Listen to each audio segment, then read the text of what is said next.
asalaamaaleykum wa rahmatullah wa barakaatu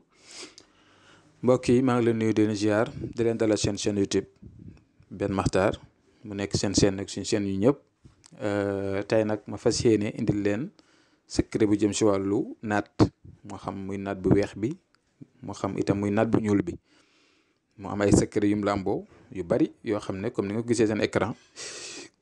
maanaam noob neexal diggante bu ñu waxee noob nag mooy neexal diggante rek lañ si jublu diggante bu neex diggante bu ratax diggante mun naa nekk jëkkër ak jabar mun naa nekk magal rek ay xarit lu mu mënti doon même ba si taal bi sëriñam sax naat itam day dox si wàllu wërsëg am naat bayre njaay la ñi nga xam ne dañuy yëngatu si wàllu njaay bëgg seen njaay dox ñuy am njarte gàllaaju kër la si wàllu kaaraange si wàllu lu bon lu baax la itam si baykat yi ak ay yeneen yoo xam ne mi ngi ci waaye dina am yoo xam ne surtout si wàllu nopp bi dañ ci xaw a taxaw si côté boobu mais danaa leen ñëwal si njëriñam surtout ñi nga xam ne ñu ngi bëgg am si wàllu wërsëg muy bu weex bi boo ko amee ray ko si altine boobu noonu tam nga jënd ko si altine ray ko si lekk ko si jël yax yi suul ko sa biir kër da lay dimbale soo ko mënta suul sa biir kër nga jël ko nga takk ko sa buntu kër. bu ñuul bi itam noonu la amee njëriñ mais moom naa si ñëw xam naa si kanam tuuti incha allah muy dunq mi waaye nag bu weex bii ngeen di gis seen écran moom da ngeen di jëm a fexe ba bis bi ngeen koy jëfandikoo surtout ñuy dox si wàllu am weer bu jot daal fexeel ba altine bu njëkk si premier si weer boobu noonu altine bu si njëkk jënd ko si altine bi ray ko si altine bi dégg nga lekk ko si altine bi. wala sax bu dee nga sare ko yow yaa xool waaye en tout cas daal da nga ko jëndee yow sax alalu bopp rey ko si bés boobu muy bésu altine boobu si premier weer bi surtout weer olof ba pare itam nga jël ko bokk kook sa njaboot lekk ko jël yax yi suul ko sa biir kër wala nga jël yax yi takk ko sa buntu kër am na ñoo xam ne seen ëtt yëpp dañ koy karaw mun nga koo takk sa buntu kër wala sa buntu nekk daf lay dimbale su yu bari moom dinaa si ñëwaat si naat bi léegi bu ñuul bi ñi nga xam ne dañoo bëgg dem am ñoo xam ne dañuy faral di si wàllu boo jëlee donq bi def ko si sa kalpe daf lay dimbale su yu bari sa kalpe boo ko si defee daf lay foqel la maanaam daal daf lay indil alal xaalis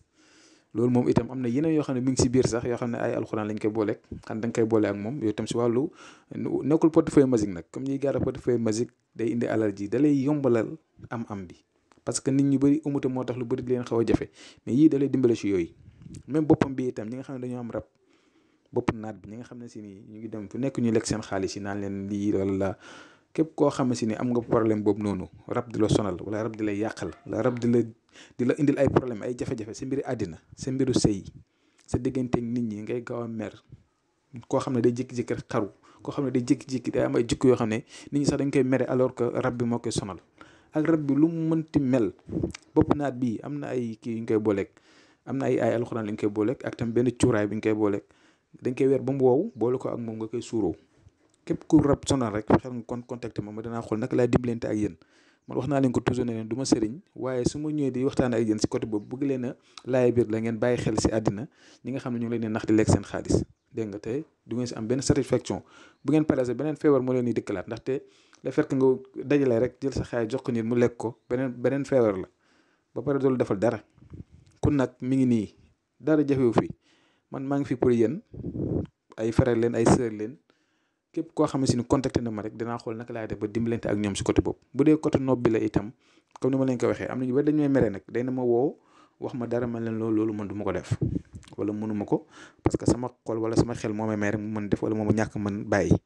parce que wax naa ne du ku ne rek laay defal parce que nit ñi da ci am ñoo xam ne jubuñu parfois dañuy ñëw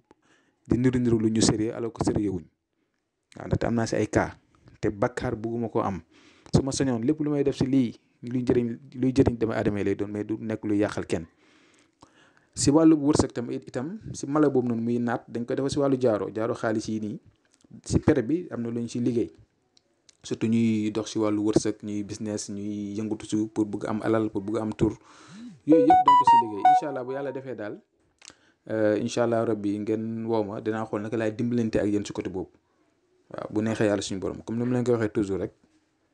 am na si yeneen yoo xam ne mu ngi ko dëxiñ si biir si wàllu kii mais xam nga dafa am yu bëri yoo xam ne du neex a leeral surtout sax si yenn ay alxuraan wala yenn xawaati mi léegi nga dimbale nit ki sax da nga koy mujjee lor mais dañ leen wax pour xamal leen ne am na ay njëriñ yu si nekk si am si defar diggante si wërsëg si lépp si rab ak si lépp. kon maa ngi yem fii di leen jox di daje suba jàmm incha allah asalaamaaleykum wa rahmatullah wa barakaatu.